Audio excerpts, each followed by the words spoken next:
Hello বন্ধুরা, good evening. তো সন্ধ্যাবেলা দেখো এদের তুলসী পাতা দিয়ে দিয়েছি খেতে। আর এরা দেখো দানা ছেড়ে অন্যদিন দানা খায়, আর আজকে দেখো বন্ধুরা তুলসী পাতা খাওয়ার জন্য।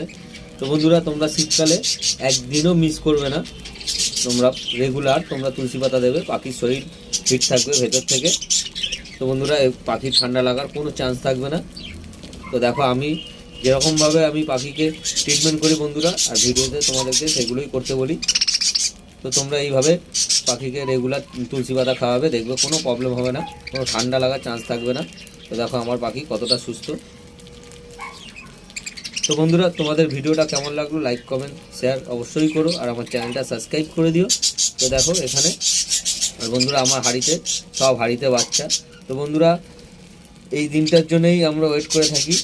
তো তোমরা যারা যারা পাখি পোষো তোমরা ভালো মতনই জানো যে এই দিনটা কবে আসবে, পাখির বাচ্চা ফুটবে। তো চলো আজকে এখানেই শেষ করলাম।